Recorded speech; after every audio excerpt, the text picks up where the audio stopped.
How's it going, everyone? As always, my name is Jimmy Champagne. This is Deck Ready, my channel all about Steam hardware, and in today's video we've got two topics to cover, starting out with a massive SteamOS update that not only adds a lot of stuff to the Steam Deck but also promises even more Steam Machine support. And after that, I know there's a lot of people who are still trying to get Steam Decks, and Valve has said more Steam Decks are coming. They're working hard. I hope you're having a great week playing a ton of video games. Right now it's Monday, it's 0 hour, it's 12:22 p.m. The Valve store refreshes at 1 p.m. I'm cutting it close, but I wanted to record this video when I'm at peak excitement for the Steam controller. Let me know if you picked one up, how many you got, and if you're excited down in the comments below. I promise I'll get a video out when it shows up. I got to really think about this, right? Like, I don't want to just do a review because there's 5 million of those already, and like, it's a controller. We all know what it does. It's essentially a Steam Deck without the screen. So I got to think up some ideas, but I am obviously going to do a video on the controller. Hopefully you listened to me and put money in your Steam wallet before the pre-orders went live, but if you didn't, hopefully your order went through just fine.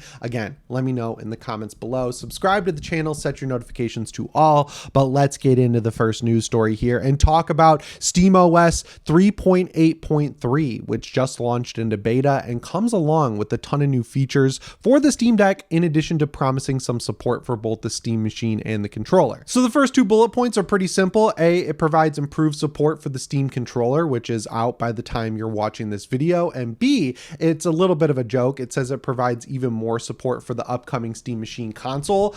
I saw the responses to the shipping manifest that said they were getting game consoles in, where people were saying it's the Steam frame or it's more Steam Decks. I don't know. No one really knows, honestly. I'm choosing to believe it's the Steam Machine because A, Brad Lynch pointed towards it being the Steam Machine, and I just personally believe what that guy says, and B, I just want it to be the Steam Machine. So based on the fact that no one really knows what the shipment is, I know there's like all this, clairvoyant data out there where people are like, well, they could classify the Steam Machine as a console or the Steam frame as a console to pay less taxes or whatever. No one actually knows anything. So knowing that, I believe it's the Steam Machine, but either way, if it's more Steam Decks, people are going to be happy. So I'm happy. If it's the Steam frame, I'm happy and other people are happy. And if it's the Steam Machine, I'm also happy. So it's one of those situations where no matter what it is, it's good they're getting shipments of new hardware because it's getting us close to anything we want happening, like restocks, the new Steam Machine releasing, and of course the Steam frame. So it's good no matter what type of Valve fan you are. But let's get into the rest of the update here. The first thing they added is a switch to desktop mode in the login screen. So if you boot up your Steam Deck and you have, the lock screen set up with the password and all that,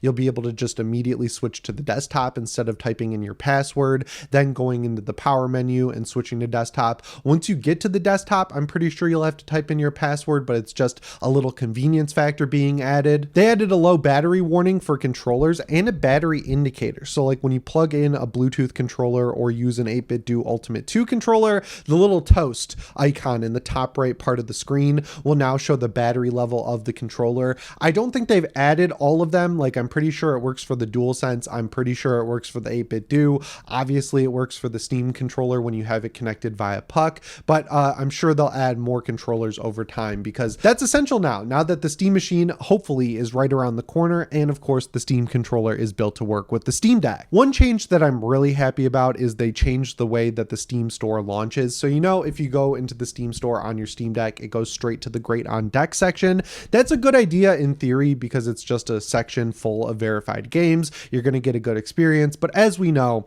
not only is the verified system kind of a mess, it misses a lot of games. So like if a game is listed as unsupported or unknown, it won't show up in that Great on Deck section. So there was an extra step to just get to the regular Steam Store. Now it'll just launch into the regular Steam Store. So like if you really enjoyed that, I'm sorry. If you're like me, I think you're going to be happy. This is obviously important for the Steam Machine, and it fixes a big issue with my SteamOS PC because it thinks it's a Steam Deck. So when I play games like Lords of the Fallen, it defaults to the Steam Deck preset, which is locked down. Same thing for Chronos The New Dawn. The more stuff that they add that makes it know it's a PC and not a Steam Deck, obviously that's going to make me a lot happier. It's getting ready for the Steam Machine, of course, because you don't want it going into the Great on Deck section because Great on Deck is meaningless to the Steam Machine. So overall, I think it's a great change. The next change is really helpful for me if you have a lot of incoming message requests. It would tank performance of Steam overall. They fixed that. I've had this on my Steam Deck through the preview mode for a while. It works totally fine.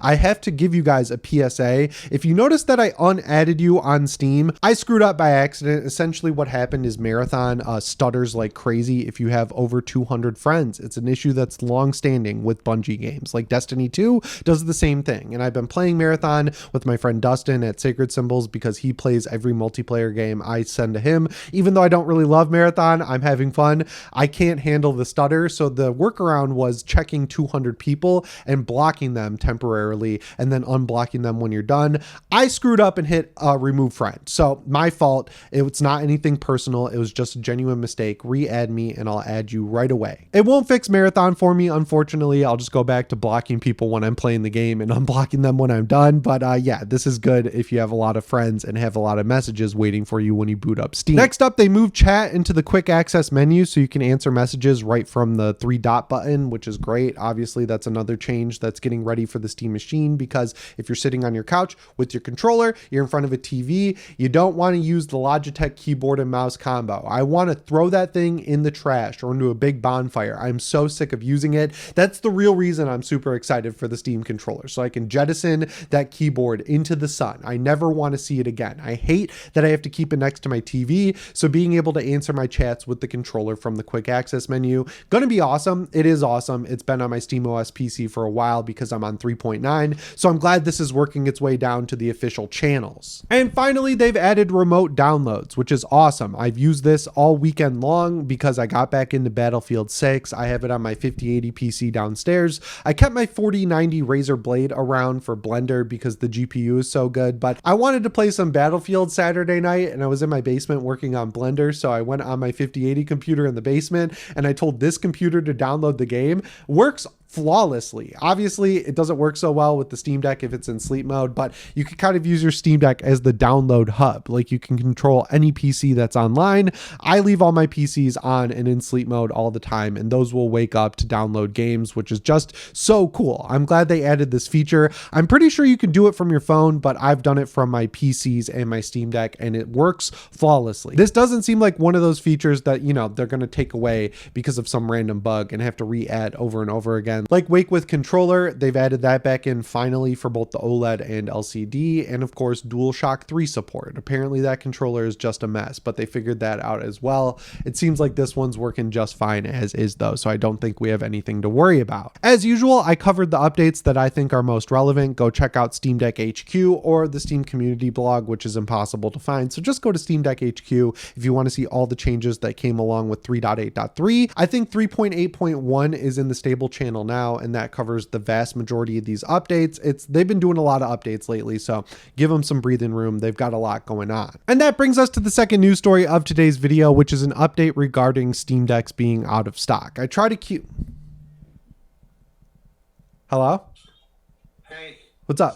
Sorry I bothered you. That was my next door neighbor. The guy across the street from me steals my street spot and leaves his car there. So when he moves, my neighbor calls me and lets me know. Anyway, second news story here is all about Steam Decks being out of stock. I try to cover it whenever I see an update, and I did kind of cover this info in my video where I broke down Valve's interview, but they've mentioned it a couple times. The PSA that's worth talking about is that they're working on it. They said, look, it's hard to get the parts right now. There's shipping difficulties. Obviously, they don't want to overpay for that and keep the Steam Deck at the price it's at. That's the decision they have to make, right? Like, I'm sure if they wanted to get more Steam Decks restocked, they could raise the price and ship more into the United States or Europe or wherever they're out of stock, but they obviously don't want to raise the price on 4-year-old hardware. We see how well that's working out for Xbox and Sony, where, you know, the Series X I think goes up to like $700. The PS5 Pro is $900. I don't want to see that future for Valve, and you know, I feel like the vast majority of people who wanted to buy a Steam Deck already bought one. So while it is kind of a bummer that there's a few people out there who were saving up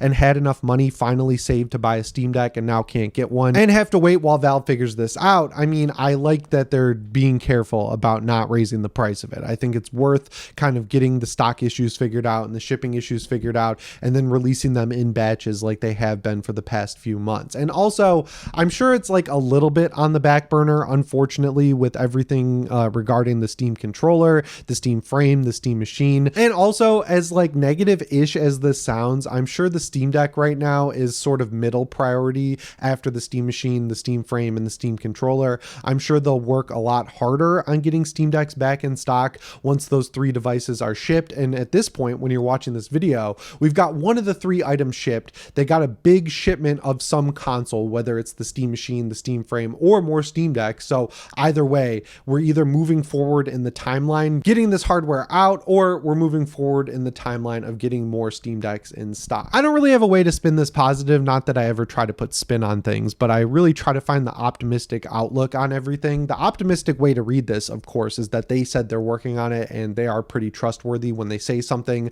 They're obviously working on it, so I think it won't be that long until the Steam Decks are back in stock. But when you look at every other handheld out there raising the prices to insane levels, like they just raised the price of the Legion Go 2 to $1,400 or even $2,000. Like, I don't even know where it's at right now. It's just way too high. The Legion Go S, which was kind of the go-to for people who wanted a Steam Deck but couldn't get one, they just were like, well, I can't get a Steam Deck, so I'll get the Legion Go S. That had its price ratcheted up. Xbox ROG Ally X is $1,000, and the white one is not really great for the performance it gets. Like, it's the Steam Deck's chip trying to push to a 1080p screen, so that's not awesome. I've seen that one at $500, so that might be a good pickup. The point I'm making is all handhelds are hard to get, and throughout this, turbulent period, the Steam Deck was always in stock at a great price, ready to be purchased, and then now for months it just hasn't been. So I want them to fix this issue. I just don't want them to kind of give in and raise the price of the Steam Deck. I don't think this is something they'll sell at a loss, unlike the Steam Machine, which they're definitely going to have to sell at a loss, because you're going to compare it to every device out there and see that it's just not worth it to pay $800 or $900 for the parts that they're offering up with it.